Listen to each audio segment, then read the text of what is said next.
उतनी करो। शंकर की आराधना करने से नवरात्र में शक्ति का बल बढ़ता।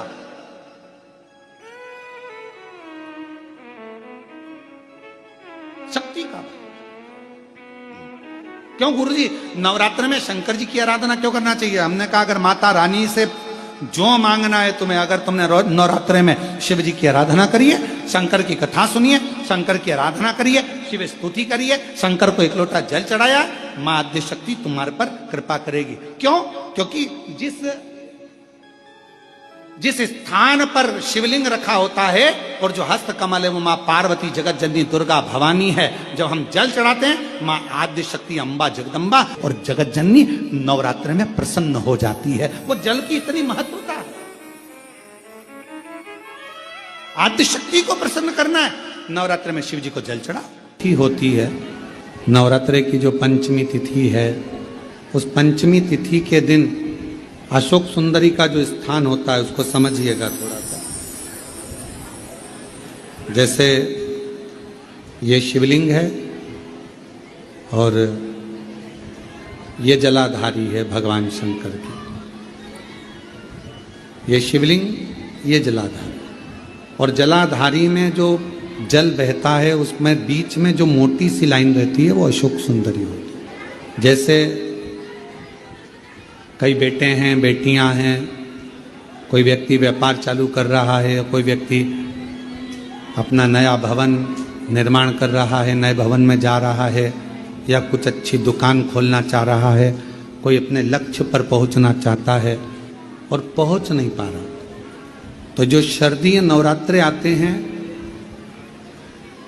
इस शारदीय नवरात्रे में जो मां आद्य शक्ति की पूजन की जो पंचमी तिथि होती है, इस पंचमी तिथि पर अशोक सुंदरी वाली जगह पर, जो अशोक सुंदरी का स्थान है, वहां पर लाल पुष्प एक समर्पित करें।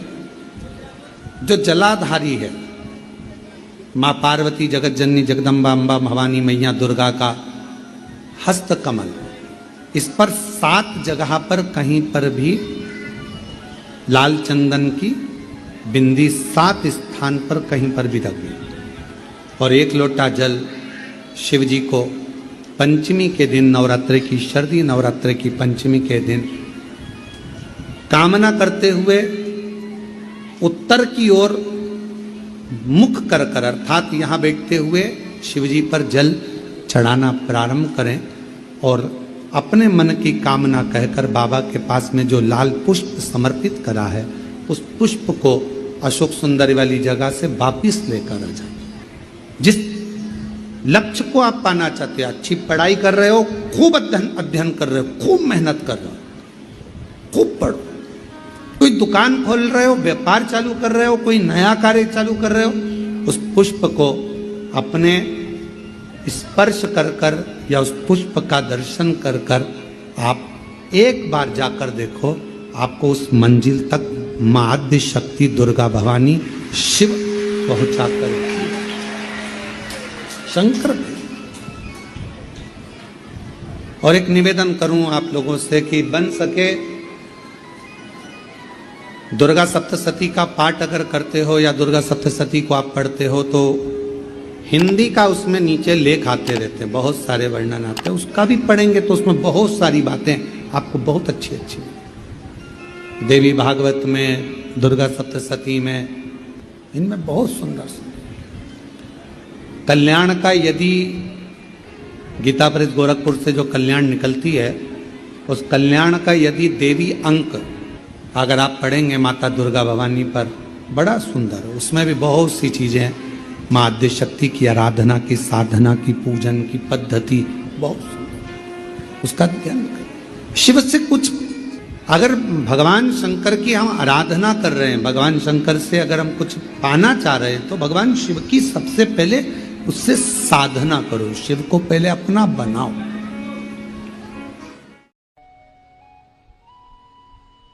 और नवरात्रि में भी देवी की आराधना का एक स्मरण का सुख है महाराज। ज्योत का विधान है, नवरात्रि में देवी की ज्योत लगती है, अखंड ज्योति लगती है, जवारे बुआए जाते हैं, कलश लगता है, ज्योत का भी विधान है। जिसके यहां दिया अखंड जलाया जाता है, अगर वो दिए की लो, दिए की बाती अगर दक्षिण दिशा की होती है तो उसके घर में साल भर में एक घात जरूर होती है।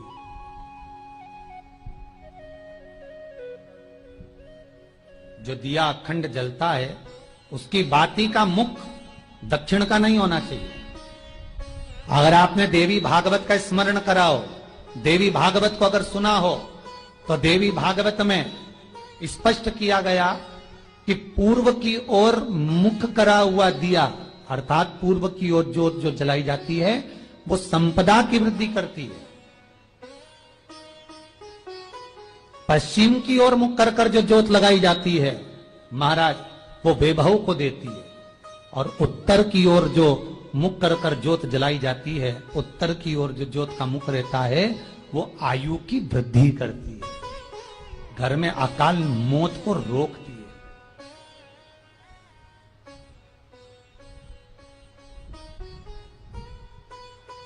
रात्रि का जो भाव तत्व है उसको भी अच्छे से समझ लेना। दक्षिण की ओर ज्योत ना लगाएं। अगर आपको लगाना है पूरब की लगाएं, पश्चिम की लगाएं या उत्तर की लगाएं।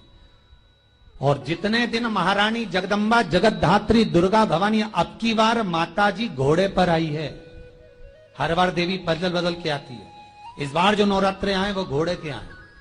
तो घोड़े पर जो देवी जी आती है वो समृद्धि को देने वाली आती है, लक्ष्मी की वृद्धि करने वाली आती है। जैसी घोड़े की रफ्तार होती है उस रफ्तार से लक्ष्मी घर में आती है। तो ये मत सोचना कि कोरोना महामारी ने हमको नीचे गिरा दिया या कोरोना महामारी ने रोक दिया, कमाई के स्रोत रोक दिए, धन रोक दिया। चिंता मत करना। मेरी मां जगत जननी दुर्गा भवानी अब की बार घोड़े पर आई है। साल भर में इतना धन दे देगी कि आपने पीछे के 4 साल में नहीं कमाया होगा, इतनी मेरी मां भंडार भर देगी। ये घोड़े पर आई है, कोई साधारण नहीं हो सकता। देवी भागवत में स्पष्ट किया गया, जब जगदम्बा मगर पर आती है उसका भाव अलग है, और जगदम्बा जब हाथी पर आती है उसका भाव अलग है, और जगदम्बा जब घोड़े पर आती है तो जगत को समृद्धिवान बना देती है, वैभव में कमी नहीं आती। अभी भले दुनिया के लोग अभी रोते हैं कि पैसा नहीं आ रहा, कोरोना महामारी ने सब तोड़ दिया, रोक दिया, पर चिंता ना करना। मेरी मां अगर घोड़े पर आई है तो उसका सुख आपको जरूर मिलेगा। एक जरासी मिट्टी की दुकान भी अगर आप खोल कर बैठेंगे तो चांदी और सोना के बराबर कमाएंगे, इतना धन देगी वो मां। साधारण नहीं है मेरी माता। तात्विक सुख का आनंद देने वाली, लाभ तत्व प्रदान करने। और नवरात्रि में भी अगर आपकी कोई कामना है, आपकी अगर इच्छा है, आपका मन है, तो जगत जननी की आराधना करो। पति और पत्नी में अगर क्लेश है तो जगदम्बा के मंदिर में मक्खन चढ़ाओ, प्रेम बढ़ जाएगा। आपको लगता है कि पति कोई अन्य स्त्री से लगा हुआ है या परिवार टूट रहा है, तलाक तक पहुंच गया है, तो माता के मंदिर में आप ध्वजा लगवाइए, उस ध्वजा पर मक्खन लगाकर लगवाइए, आपको लाभ मिलेगा। महाराज, यदि आपको लगता है कि बच्चे बहुत ज्यादा अपशब्द बोल रहे हैं, मुंह चला रहे हैं और प्रेम नहीं रख रहे, तो माता के मंदिर में लाल पुष्प, लाल चंदन और लाल चूड़ी मां को समर्पित करिए, प्रेम बढ़ेगा। बच्चा कभी आप जी से कम नहीं बोलेगा, प्रेम की भाषा निकलेगी मुझसे। मां जगत जननी की आराधना, जगदम्बा की उपासना। नवरात्रे में 9 दिन में से कोई एक दिन ऐसा ले लो जिस दिन कन्याओं का भोजन कराओ, साथ में उनको लाल चुनरी ओढ़ाओ या कोई लाल वस्त्र, लाल पूजन की सामग्री उनको दो, सुख मिलेगा, आनंद आएगा। नाम से 31 फूल समर्पित करना है, 31 पुष्प। और कुंदकेश्वर के नाम से 31 पुष्प समर्पित कर कर बेलपत्री के पेड़ के नीचे की जड़ थोड़ा सा भाग निकालकर ऊपर से छीलकर अंदर का भाग शंकर कुंदकेश्वर को चढ़ाना है। उस जड़ को लाकर उसको पीसना है और पीसकर सुबह के समय पर 3 बार उसका कुंदकेश्वर का नाम लेकर सेवन करना है। जिसको साइटिका और जिसको रीढ़ की हड्डी, स्लिप डिस्क, जिसको प्रॉब्लम होती है उसको बाबा कुंदकेश्वर एक ऐसे महादेव हैं, क्योंकि भगवान शंकर के चरण पर पार्वती के द्वारा फेंका गया कुंद का प्रहार हुआ और उससे बाबा को चोट लगी, जिससे बाबा का नाम कुंदकेश्वर पड़ा। कच्चे सूत से लपेटकर 11 बार उसका भाग, जब उसको लपेट लोगे इस तरह से इकट्ठा करके, आगे का जो भाग है 11 बार कच्चा सूत लपेटने के बाद जो भाग पीछे का आगे का कोई भी हो उसको शहद में डुबाकर शिव जी को समर्पित कर दो। किस जगह पर रखना है? अशोक सुंदरी वाली जगह। अशोक सुंदरी की जगह जानते हो आप लोग, पहले भी आपको बताया है, आज फिर आपको वर्णन कर दें। जैसे ये गोल जलाधारी है, ये शिवलिंग रखा है, ये 2 जहां से पानी बह रहा है बाबा के चरणारविंद, राइट में श्री गणेश जी का स्थान, लेफ्ट में कार्तिकेय का स्थान, बीच में अशोक सुंदरी की जगह। शंकर भगवान की 6 लड़कियां हैं। भगवान शंकर के 13 बच्चे, 13 बच्चों में से 6 लड़कियां, उस 6 लड़कियों में से एक लड़की का स्थान, भगवान शंकर की एक बेटी का स्थान, अशोक सुंदरी का स्थान सामने। पद्म पुराण में स्पष्ट किया ये स्थान अशोक सुंदरी का। शंकर भगवान की जलाधारी में पार्वती जी का हस्तकमल, ऊपर से जो एक एक बूंद पानी गिरता है, ये शंकर भगवान की 5 लड़कियों का स्थान है। जया, विषहरा, शामरी बारी, दौतली और देव। शंकर भगवान की 5 लड़कियां भगवान शंकर के मस्तक पे जल की धार गिरा रही हैं। बीच में जो अशोक सुंदरी का स्थान है महाराज, उस जगह पर शहद का मुख, जो शहद आपने भिंगोया है, उस शहद का मुख शंकर जी की ओर कर कर इसी चैत्र के महीने में, इन्हीं नवरात्रि में शंकर भगवान के उस अशोक सुंदरी की जगह पर शहद का भाग शिव जी की ओर रख दें। महाराज, अगर घर में संपदा की कमी हो या कोई पैसा खा गया हो, रुपया नहीं दे रहा हो, पैसा अटक गया हो, तो उस शहद को शिव जी की ओर मुख कर कर उस आम के पल्लव की जो डंडी है उसको 11 डंडी को वहां रख दीजिए और उससे अपनी कामना कर कर आ जाइए।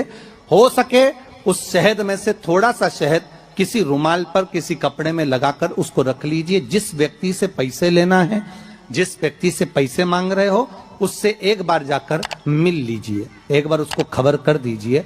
बाबा चाहेगा भोलेनाथ तो नवरात्रि में ही पैसा वापिस आ जाएगा, अगर शिव कृपा कर दे। ये बाबा की करुणा। आम का पल्लव कोई साधारण नहीं जिसको कलश के ऊपर रखा जाता है, शिव की कृपा। जिस आम के पेड़ पर स्वयं कामदेव चढ़कर भगवान शंकर के तीसरे नेत्र द्वारा जलकर भस्म हो जाते हैं, वो आम का पेड़ साधारण नहीं हो सकता। 9 दिन में 1 दिन अगर घर में ज्यादा बीमारी फैल रही हो, कोई ना कोई बीमार पड़ रहा हो, तो 1 लोटा पानी सुबह स्नान कर कर घर के चारों तरफ घुमाकर नीम के पेड़ के नीचे नवरात्र में डाल देना। महाराज 3 या 4 दिन लगेंगे, आराम लगना चालू हो जाएगा, घर से रोग दूर हो जाएगा। शिव महापुराण की कथा कहती है, देवी भागवत कहती है कि माता का 9 दिवस तक स्थान नीम के पेड़ के नीचे रहता है। इसलिए आज भी दक्षिण दिशा में देवी की मूर्ति नहीं बिठाते, नीम के पेड़ को साड़ी पहनाते हैं, नीम के पेड़ का ही मांग भरकर मंगलसूत्र पहनाकर नीम के पेड़ का ही श्रृंगार होता है और नीम के पेड़ की ही पूजन होती है। दक्षिण दिशा में माता की मूर्ति विराजमान नहीं करते नवरात्र में नीम के वृक्ष की पूजन करते,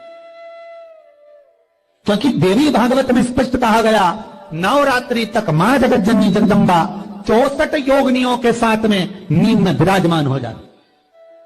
64 योगिनी।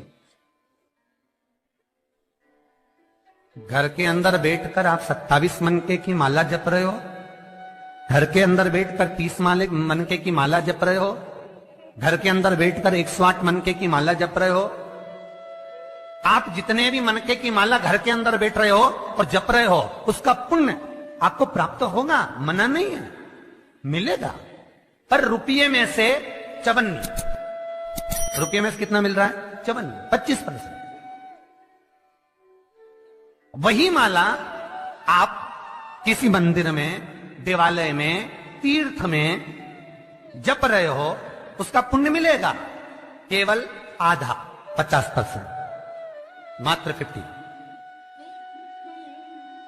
महाराज वही माला आप यदि पीपल, आंवला, समी, बेलपत्र, इन वृक्ष के नीचे अगर आप एक माला को लेकर बैठे हो और बिना आसन के, समी के वृक्ष के नीचे आप कोई मंत्र जप रहे हो, कोई बेलपत्री के पेड़ के नीचे मंत्र जप रहे हो, कोई आंवले के पेड़ के नीचे मंत्र जप रहे हो, किसी पीपल के वृक्ष के नीचे मंत्र जप रहे हो, तो वहां आसन लगाने की जरूरत नहीं होती। बिना आसन के अगर आपने एक माला का एक मन का भी अगर जपा है, शिव महापुराण कहती है, विष्णु पुराण कहती है कि 100% पुण्य आपके खाते में उस मंत्र का फल प्रदान कर देता है। उस मंत्र का शिव महापुराण की कथा, लिंग पुराण की कथा, विष्णु पुराण की कथा, पद्म पुराण की कथा कहती है कि किसी वृक्ष के नीचे, जिन वृक्षों का गुणगान हमारे शास्त्र करते हैं, जिन वृक्षों का गुणगान हमारी पुराणे करती हैं, उन वृक्ष के नीचे अगर एक मंत्र का मन का भी फेरा जाए तो उसका पुण्य हजारों गुना प्राप्त हो जाता, आप रूप प्राप्त होता अपने आप।